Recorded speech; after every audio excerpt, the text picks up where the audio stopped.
there were two women that were elected to the House of Representatives at the same time that Jeanette Rankin was elected. And you know, her really splashy election kind of eclipsed these other two. But I think the other two are really important for people to know about. Emma Ingalls was a Republican from Flathead County, and she really was quite an advocate for civic reform. She and her husband founded the Daily Interlake, which is the newspaper that is still Kalispell's daily newspaper. Her husband was disabled, so she took on the responsibility of running her homestead. She studied agriculture and irrigation and was the first person to irrigate the Flathead Valley. When she was elected, one of the first two women to the Montana House and took her seat in 1917, she really was very honored to be able to present to the Montana House for ratification the national suffrage amendment. She also sponsored the bill that created the Montana Vocational School for Girls at Mountain View.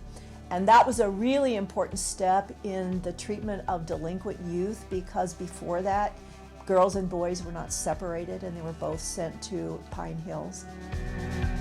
After she had served her 2 terms in the House, she was the first woman to work with the Bureau of Animal and Child Protection, and she chaired the Northwest Division under Governor Dixon. So she really did some very important things, you know, advocated for the disenfranchised, and I think we should really remember her for that.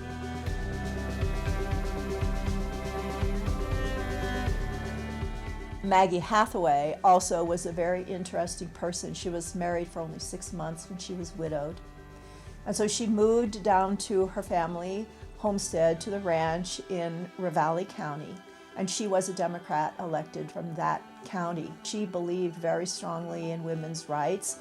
She campaigned for women's suffrage, but she also ran what was called a manless ranch, because she believed that women should shoulder the responsibility of men when 10% of the male population here in Montana was serving during World War I. She hitched her horses to her own plow. She plowed furrows as straight as any man could. She picked apples as well as picked ballots, you know, and all the time that she was campaigning, she was running this ranch that only employed women. So I think that's really interesting. And when she took her seat in 1917 in the House, she was the person who made the speech that won the 8-hour workday for women. She worked very, very hard to create the Division of Child Welfare, and she also was very outspoken. Her fellow House representatives called her Mrs. Has Her Way, because she had this very persuasive way of speaking.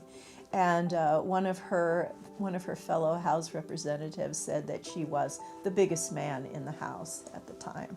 And she did serve 3 terms. And so, you know, both of those women really are very important to Montana. They laid a very important foundation for the disenfranchised here.